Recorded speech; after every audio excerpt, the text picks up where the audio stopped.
सभी को जय सिया राम। रामचरितमानस बालकांड दोहा संख्या 248 जो इस प्रकार है कि गुरजन लाज समाज बड़ देख सिय सकुचान लाग बिलोकन सखिन तन रघुबीरहि उर आन।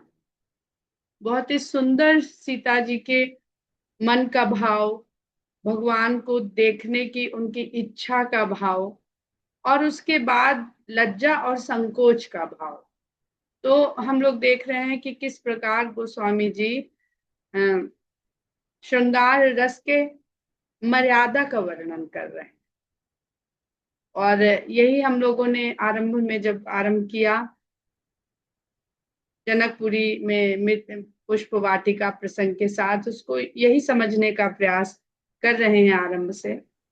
अब यहाँ पर जो बहुत महत्वपूर्ण दो बातें हमको सीखने वाली हैं, देखने और समझने वाली हैं मिथिला में, वो ये है कि भगवान राम का प्रवेश गृहस्थ आश्रम में हो रहा।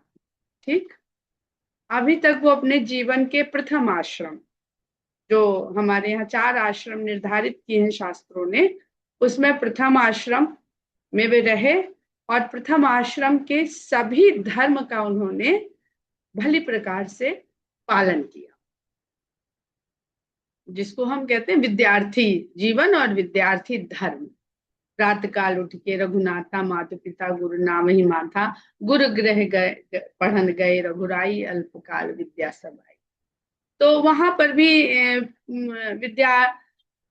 विद्यार्थी धर्म का पालन करते हुए वो विश्वामित्र के साथ आते हैं और विद्यार्थी यानी प्रथम आश्रम, जिसे ब्रह्मचर्य आश्रम के नाम से हम लोग जानते हैं बहुधा, उसका पालन करते हुए विश्वामित्र के साथ आते हैं और कितने हौले से, कितनी कोमलता से वो ब्रह्मचर्य आश्रम से गृहस्थ आश्रम की ओर उनका पदार्पण होता है। उनके जीवन में गृहस्थ आश्रम का सुंदर आरंभ होता है। सीता और राम की भेंट होती है, एक दूसरे के प्रति आकर्षण होता है, एक दूसरे को देखने की इच्छा होती है, एक दूसरे को सोचने की इच्छा होती है। और भगवान रामचंद्रोदय के साथ किस प्रकार सीता के रूप को याद करते हुए चंद्रमा के बहाने से सीता जी के विचारों में मग्न रहते हैं। तो यहाँ पर हम देख रहे हैं कि ब्रह्मचर्य आश्रम से धीरे से गृहस्थ आश्रम की ओर पदार्पण हो रहा है। तो इसको हम मान सकते हैं कि एक संधि काल है दो आश्रमों के मध्य का, और इस समय के भाव को और धर्म को समझने की बहुत बड़ी आवश्यकता है। उस युग में नहीं, हर युग, हर युग में, हर काल में। यहाँ पर प्रश्न तो एक ने किया है पर सबके काम का है, इसलिए हम नाम के सहित बता देते हैं कि जो ज्योत्सना सिंह हमारे बीच में बैठी हुई हैं, इनको अक्सर ये अलग से फोन करती हैं और अक्सर इनके मन में ये दुविधा रहती कि फिर दीदी अहंकार को क्या किया जाए, ये छूटता तो है नहीं, और फिर काम और अहंकार, ये दो चीजें हमको हमेशा गलत लगती हैं। हम सोचते हैं इनसे कैसे बचा जाए।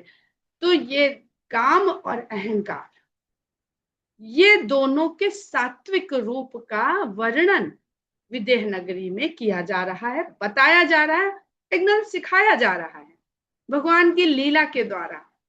हम चाहें तो सीख लें और उसको अपना लें, और हम न चाहें, मतलब हमारी उतनी सामर्थ्य नहीं हो, तो अभी समुद्र मंथन की हम लोगों ने बात करी कि समुद्र मंथन से विष भी निकला, वारुणी भी निकली, लेकिन अमृत भी तो निकला था। तो जो सामान्य जीव है उसके अंदर देव भी है, देवत्व भी है और असुरत्व भी है, कोई है ही नहीं उससे मुक्त। तो अगर देवत्व हमारा बढ़ेगा तो हम अमृत प्राप्त कर लेंगे इस जीवन रूपी समुद्र का मंथन करके, और असुरत्व हमारा बढ़ेगा तो हम मदिरा पा लेंगे, मदिरा पा के खुश रहेंगे, मद पा के खुश रहेंगे। तो ये तो सामान्य जन की बात हो गई, तो सभी लोग मदिरा की ओर भाग जाएंगे। और विष तो भगवान ने भी नहीं चाहा कि जीवों को विष मिले, तो भगवान नीलकंठ कहलाए भगवान महादेव ने उसको स्वयं ले लिया। तो अब भगवान महादेव ने हलाहल को लिया और नीलकंठ नाम उनका उसके बाद से लिया गया, जाना गया, उनको पूजा गया। तो उनको पूजा गया और उनके ही शिव धनुष को तोड़ा गया। तो पूजना और टूटना, ये दो भी जो पक्ष हैं, इसको भी बहुत बहुत समझने की आवश्यकता है। तो सबसे पहले हम बात करेंगे गृहस्थ धर्म की, क्योंकि इस चरित्र में, रामायण की कथा में, भगवान राम गृहस्थ आश्रम में प्रवेश करने वाले हैं। और गृहस्थ आश्रम जो है, उसके गृहस्थ के धर्म क्या है? धर्म अर्थ काम मोक्ष, सब कुछ करना है, धर्म का पालन भी करना है। राम ने गृहस्थ जीवन में प्रवेश करके सपत्नीक कौन से धर्म का पालन नहीं किया? पुत्र धर्म छोड़ दिया, कि राज धर्म छोड़ दिया, कि क्षत्रिय धर्म छोड़ दिया? कोई धर्म नहीं छोड़ा। तो बहुत समझने की बात है। तो धर्म का पालन भी किया, अर्थ का पालन भी किया। जब पिता ने राज दिया, अर्थ है, जीवन का अर्थ है, तो राज्य स्वीकार किया। अपने मन में द्वंद्व होते हुए भी स्वीकार करेंगे कि चारों भाई एक साथ जन्मे, एक साथ सारे संस्कार हुए, एक साथ गुरु के यहाँ पढ़ने गए, एक साथ खेले पले बढ़े, तो राज्य खाली बड़े को ही क्यों? ये बात उनको खटकी। लेकिन क्योंकि कुल परंपरा का राज धर्म था, तो उसका पालन किया। और जब पिता ने वनवास जाने को कहा, तो वन का राज दिया, वो वन का राज दिया, उसको क्षत्रिय की तरह स्वीकार किया, बेचारे की तरह नहीं स्वीकार किया। और उनके छात्र धर्म पालन को रावण ने कैसे देखा? अरे वो तो बिल्कुल नकारा था, अयोग्य था, इतना अयोग्य था कि पिता ने निकाल बाहर फेंका उसे, देश निकाला भी नहीं, वनवास दे दिया। तो ये समझने का प्रयास करिए कि बात वही है, पर दृष्टि दोनों की अलग है। भरत उसको दूसरी तरह देख रहे हैं, लक्ष्मण दूसरी तरह देख रहे हैं, और रावण देख रहा है इतना अयोग्य था, इससे लड़ाई युद्ध करने में क्या दम? ये तो इतना अयोग्य था कि पिता तक ने इसको राज्य से वंचित कर दिया, जंगल में भेज दिया। तो उन्होंने धर्म का, अर्थ का, यानी अर्थ रूपी धर्म का भी पालन किया। सब गृहस्थ धर्म है। और काम, काम जो गृहस्थ का धर्म है, उसका भी पालन किया। प्रेम किया, विवाह किया।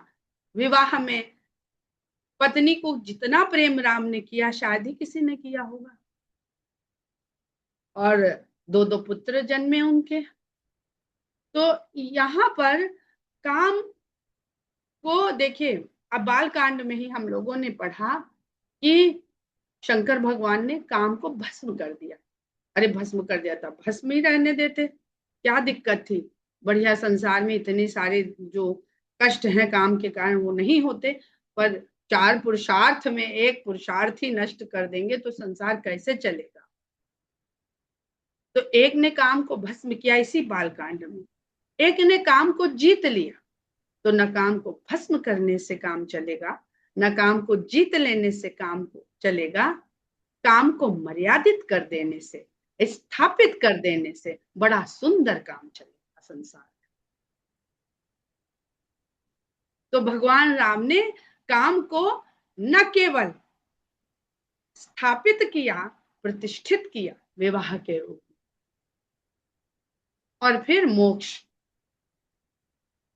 अपने सारे उत्तरदायित्व निभाते हुए, और हर समय भगवान एक पुरुषार्थ को कर रहे थे, तो तीन अन्य तीनों के लिए भी वो उतने ही सजग रहे, उनका भी पालन होता रहा। ये नहीं कहा कि अरे ये बाद में कर लेंगे जब चौथे आश्रम में जाएंगे। मुक्त रहे। अयोध्या को ऐसे छोड़ दिया जैसे पथिक राह में पेड़ के नीचे सुस्ताता है और छोड़ के चल देता है, अपने साथ उस पेड़ और उसकी छाया को बांध के गठरी में नहीं लेके जाता है। यही मोक्ष भाव। मोक्ष और उत्तरदायित्व, इनको हमें समझना पड़ेगा।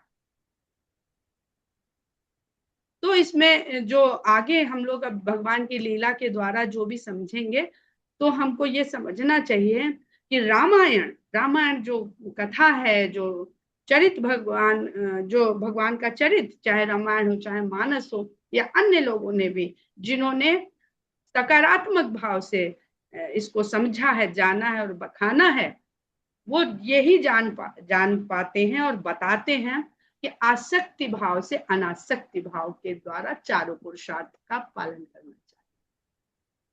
इसकी हम लोग बात धीरे धीरे करते रहेंगे। और अयोध्या कांड में हम पाएंगे कि किस प्रकार आसक्ति और अनासक्ति हमें दोनों देखने को मिलेंगे, धर्म के पालन दोनों देखने को मिलेंगे। तो अब हम लोग यहाँ से जब चलते हैं, इस दोहे पर आते हैं, दोहा संख्या 248 में, तो हम पाते हैं कि क्यों मर्यादा की बात हमने कही, केवल राम नहीं, सीता भी काम के श्रृंगार की, जो राम को देखने की उनकी इच्छा है, उसका किस तरह पालन करती हैं कि पुष्प वाटिका में जब राम को देखती हैं तो उनके देखने के भाव को पढ़िएगा, एक एक चौपाई, एक एक दोहा ध्यान से।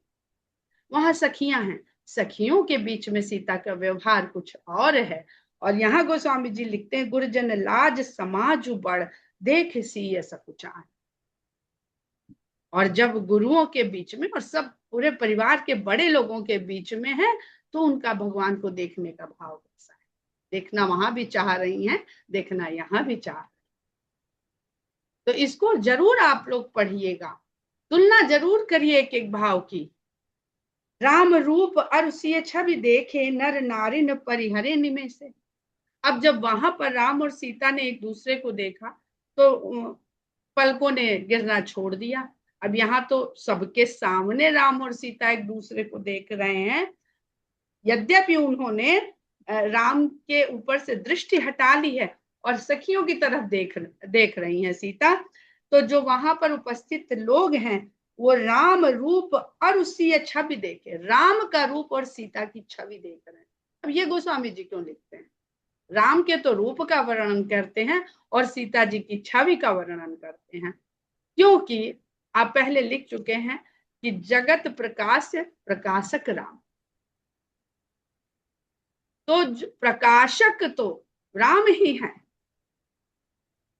जो प्रकाशित हो रहा है उनके प्रकाश से वो जगत है। तो सीता अपने आप में यहाँ पर छवि है, जगत नहीं है। वो पहले कह दिया गोस्वामी जी ने कि अपराकृत, जो प्राकृतिक जो नारियां हैं जो संसार में प्रकृति के द्वारा हैं, वो तो 5 तत्वों से बनी हुई हैं, वो सब तत्व उन्हीं से उत्पन्न है। तो इसलिए गोस्वामी जी बहुत बहुत ही सोच समझ कर एक एक दोहा चौपाई में एक एक शब्द उन्होंने प्रयोग किया है। नर नारिन परिहरे निमेष। अब जब स्त्री पुरुषों ने उन्हें देखा तो उन्होंने पलक गिराना त्याग दिया कि अपने आप उन्होंने छोड़ दिया, गिरना ही छोड़ दिया। सोचे ही सकल कहत सकुचाही, विधि सन विनय करहि मन। इन दोनों को देखते हुए सभी एक ही बात सोच रहे हैं, लेकिन कहे कौन, कहने में सकुचाते हैं। मन ही मन में विधाता से वो ये विनती करते हैं कि हर विधि बेग जनक चढ़ताई, मति हमारी असी देह सुहाई। कि हे विधाता, जनक की जड़ता को शीघ्र ही हर लीजिए। अब जनक को जड़ता जनकपुर वासियों को लगने लगी और जनक में जड़ता एक परशुराम को दिखेगी। जब वो कहेंगे बता जड़ जनक धनुष किसने तोड़ा है, तो मतलब हम किसको कितनी जल्दी मूर्ख समझ लेते हैं।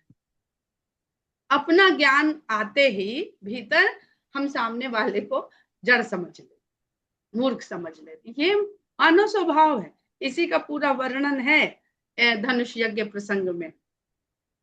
तो हर विधि बेगी जनक जड़ताई, मत हमारे ऐसे देश। हम लोग भी यही कहते हैं ना, अगर हमारे मत से भिन्न कोई बात करता है तो हम समझाने में जुट जाते हैं कि इसका भी हमारा मत एक हो जाए, इसका भी कल्याण हो जाए।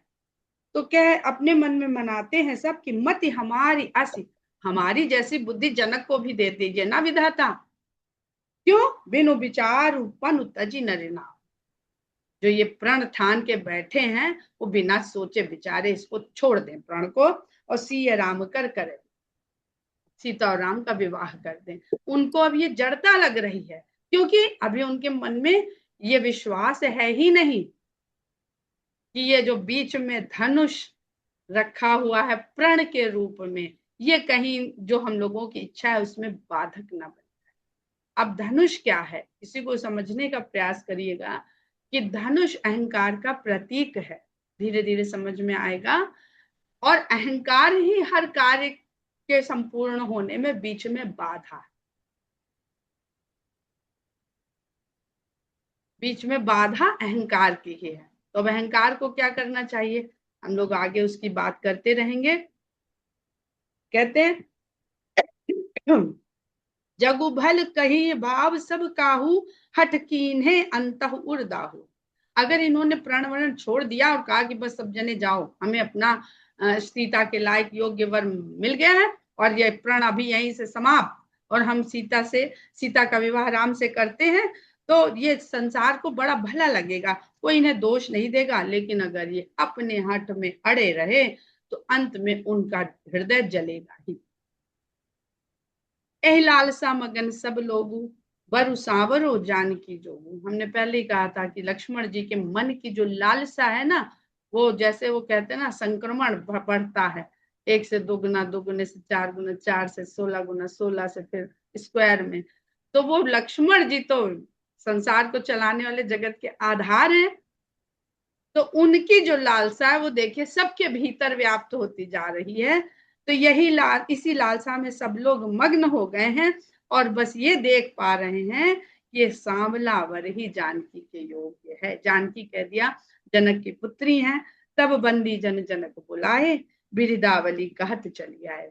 तब जनक जी ने यज्ञ भूमि में बंदी जन बुलाए, वंदना करने वाले लोग, कवि इत्यादि, जो वंदना करते हुए अपने राजा के कुल का वर्णन करते हैं, उनकी वंशावली को गाते हैं, उनकी वीरता का बखान करते हैं। और आज किस लिए सब लोग एकत्रित हुए हैं उसका भी गायन करते हैं, बखान करते हैं गायन के द्वारा।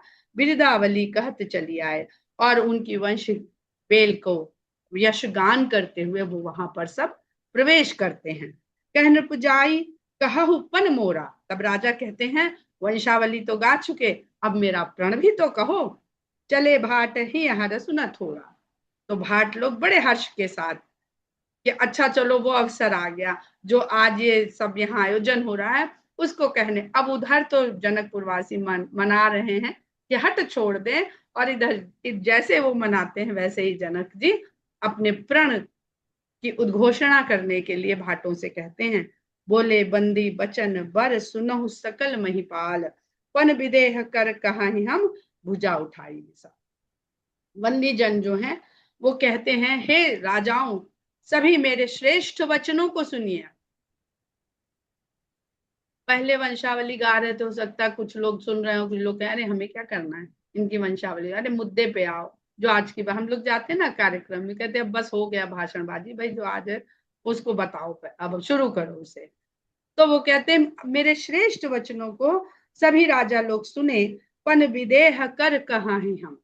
विदेह राज का जो प्रण है उसको हम भुजा उठाई विशाल। अब विशाल भुजा उठाकर नहीं कह रहे, जो प्रण विशाल है उसको हम भुजा उठाकर कह रहे। विशाल भुजा वाला तो वहां एक ही है, आजानु भुज आजानु बाहु। अब राम के आगे वंदी जन की भुजा विशाल कैसे लिख देंगे गोस्वामी जी।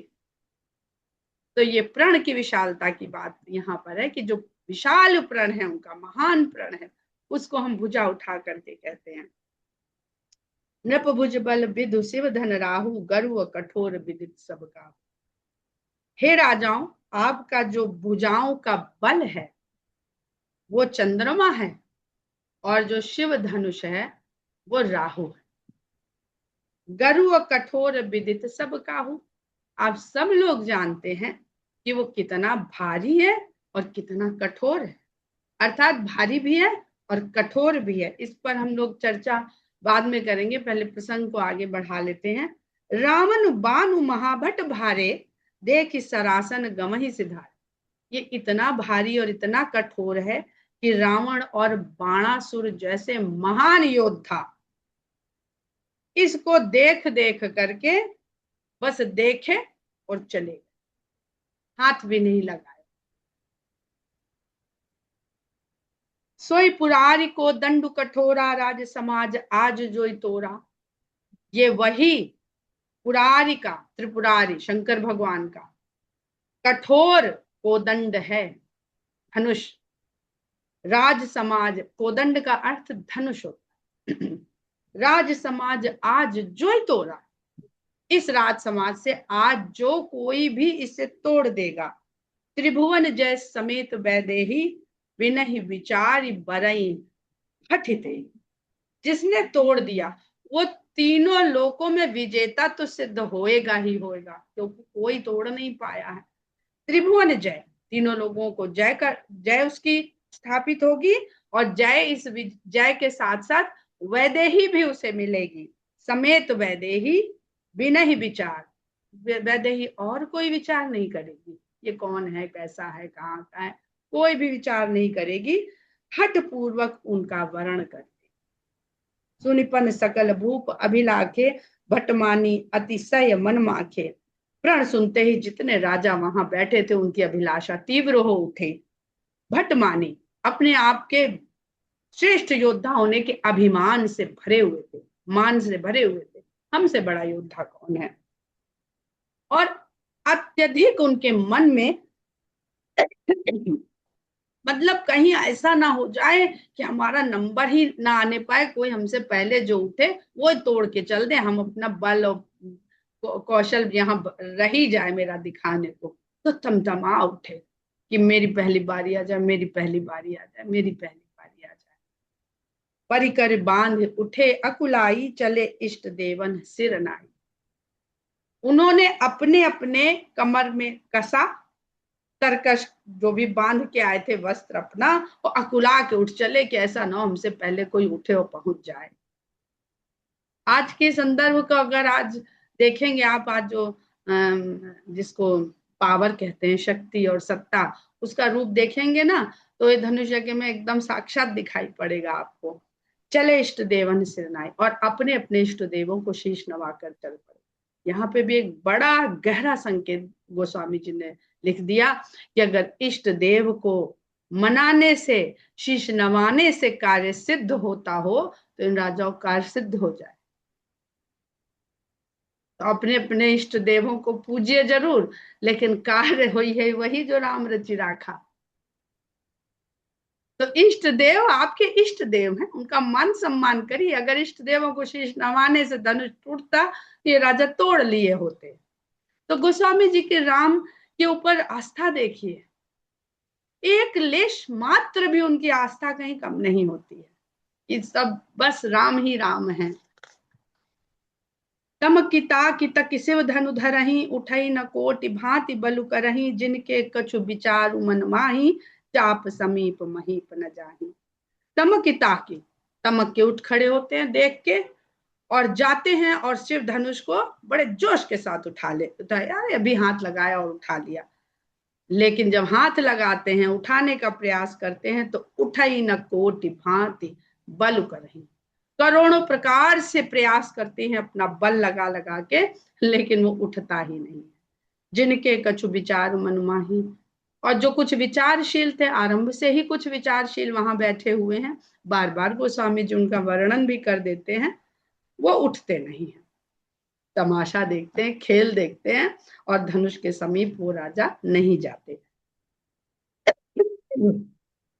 तमकी धरहि धनु मूढ़ नृप, उठई न चलहि लजाई। वो राजा तमक कर जाते हैं, धरहि धनु, धनु को, धनुष को पकड़ते हैं। धरना माने अवधि में होता है पकड़ना। ये गाना आप लोग सुनते होंगे फिल्मी, कि बैया ना धरो, तो धरो का मतलब पकड़ना। तो धर ही धन इसलिए बता देते हैं कि उनसे आप लोगों को अर्थ समझने में आसानी रहती है और याद रहेगा। फिर आप, धरना का मतलब रखना भी होता है, और धरना का मतलब पकड़ना। तो तमक धर ही धनु मूढ़ नृप, जो ऐसे मूढ़ राजा थे जो उठ उठ के गए तो और बड़े तमक के उठाए भी, लेकिन वो ना उठा वहां से, तो वो लज्जित होकर के चल पड़े। मनहु पाई भट बाहुबल, ऐसा लगता था कि जितने राजा तमक के आते हैं और उसको उठाते हैं तो उनकी भुजा का जो बल है वो ट्रांसफर होकर धनुष में चला जाता है। वो हार जाते हैं, अपना भुजबल वहीं हार गए और जो बल था वो धनुष ने ले लिया। अब जैसे बाली को था ना कि जो इसके सामने आएगा उसका आधा बल बाली का हो जाएगा, यहाँ तो शिव धनु जो है वो पूरा ही बल ले ले रहा है। क्यों ले रहा है, इसकी चर्चा हम लोग कल करेंगे। बहुत सुंदर प्रसंग है धनुष के द्वारा। मनहु पाई भट बाहुबल, अधिक अधिक गरु आई। जितना गरु वो आया था जब बंदीजनों ने उद्घोषणा करी थी, उससे भी अधिक ये तो गरु आता चला जा रहा है। भूप सहस 10 एक कहीं 12, लगे उठावन टरई नटारा। तब 10,000 राजा एक साथ मंत्रणा किए कि क्यों ना हम लोग मिल करके उठा लें, और लगे उठावन। उठाने पहुंच भी गए 10,000 राजा, लेकिन वो उठने को कौन कहे, टरई नटारा, टला भी नहीं अपने स्थान से कि इतना खिसक भी जाए। अब यहाँ पर बहुत सारे विद्वान अलग अलग इसकी वो करते हैं, व्याख्या करते हैं। गोस्वामी जी ने ये क्या लिख दिया, तो रावण और बाणासुर अपने अपने आप में 1,000 लोगों का बल था, और 2,000 से तो 10 गुना हम हो जाएंगे अगर हम सब मिल जाएं। और ये भी कहते हैं कि 10,000 लोग मिलके उठा लेंगे, सिद्ध कर लेंगे कार्य को, फिर आपस में युद्ध तो होएगा ही, क्योंकि अब सीता 10,000 लोग, गद्दी किसको मिले, वो तो कर लिया सबने, क्या कहते हैं उसको आजकल जो कर लेते हैं आपस में मिल जाते हैं सारी पार्टी, वो गठबंधन।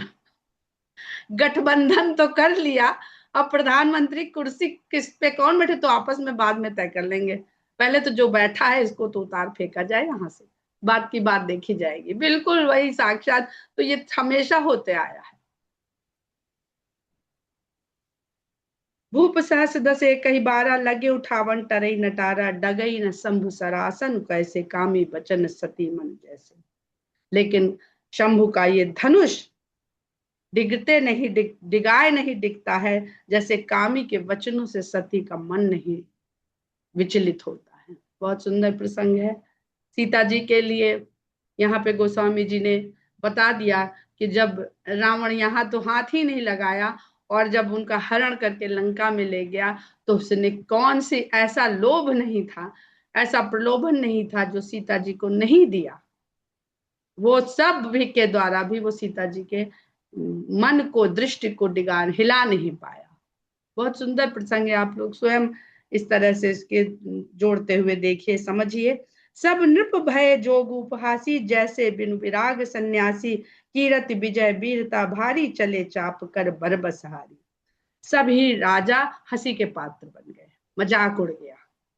जो नहीं उठ के गए थे वो सब हंसे, जनकपुर के वासी हंसे, बाकी जो अतिथि थे वो हंसे, और इस प्रकार उनकी दशा हो गई जैसे वैराग्य के बिना सन्यासी। अब आगे वो राजाओं के लिए गोस्वामी जी कह रहे हैं कि कीर्त विजय वीरता भारी। राजाओं की कीर्ति, विजय और वीरता ये सब चले चाप कर बरबसहारी, धनुष के आगे हार कर वो वहां से चले गए। जब जाना पड़ा उन्हें बरबसहारी, तो केवल राजाओं के लिए ही नहीं है, ऊपर उन्होंने जो सन्यासी के लिए वैराग्य को लिख दिया कि बिना वैराग्य का सन्यासी जैसे उपहास का पात्र बनता है। और वैराग्य तो छोड़िए, आजकल तो सन्यासियों को कीर्ति भी चाहिए, विजय भी चाहिए, वीरता भी चाहिए, वैभव भी चाहिए। जो राजाओं को चाहिए होता था, जिसके बिना उनका उपहास बन गया, वो आज हमारे कलयुग में सन्यासियों को चाहिए। ये सबका वर्णन गोस्वामी जी ने उत्तरकांड में खूब किया है। श्रीहत भय हारि ही राजा, बैठे निज निज जाई समाजा। इस प्रकार श्रीहीन हो गए सब राजा, हारा हुआ राजा, और वहां बैठना भी पड़ रहा है तो चेहरा निस्तेज हो गया। श्रीहीनों के सब राजा अपने अपने आसन पे जाके जहां से उठ के आए थे वहां बैठ गए। नृपन ही बिलो की जनक अकुलाने, बोले बचन रोष जनुसाने। राजाओं को इस प्रकार हारा हुआ देखकर, बैठा हुआ देखकर राजा जनक अकुला उठे, और जो वचन उन्होंने कहे वो ऐसा लग रहा था कि रोष में सान दिए अब उन्होंने। उनके भीतर जब निराशा घर कर जाए तो आदमी के मन में रोष उत्पन्न हो जाता है। दीप दीप के भूपति नाना, आए सुनी हम जो पन उठाना, देव दनुज धरि मनुज शरीरा, विपुल वीर आए रणधीरा। कहते हैं कि हर द्वीप के राजा लोग आए, खाली अब भारत के नहीं, जम्बू द्वीप के नहीं, हर द्वीप के राजा लोग आए। तो कोई तो आवागमन का साधन रहा होगा जिससे अलग अलग द्वीपों से आते थे राजा लोग। तो द्वीप, अलग अलग द्वीपों के अलग अलग राजा आए, हमारा प्रण सुन करके आए और बड़ी बड़ी अपने मन में अभिलाषाएं लेकर के आए। यहाँ तक कि देव दनुज और मनुष्य भी राजा का शरीर, राजा का बाना पहन करके आ गए। विपुल वीर आए रणधीरा, और जो बड़े बड़े विकट योद्धा थे, वीर थे, रणधीर, वो भी आ गए। कुंवरी मनोहर विजय बड़ कीरति अति कमनीय, पावनिहार बिरंच जनु रचेउ न धनु दमनीय। कुंवरी मनोहर विजय बड़े, कन्या तो बड़ी मनोहर है, लेकिन जो विजय है वो बहुत बड़ी है, और कीर्ति अति कमनीय है। पावनिहार बिरंच जन, विधाता ने ऐसा लगता है कि रचे न धनु दमनी, धनुष का दमन करने वाला विधाता ने, पालनहार ने इस संसार में रचा ही।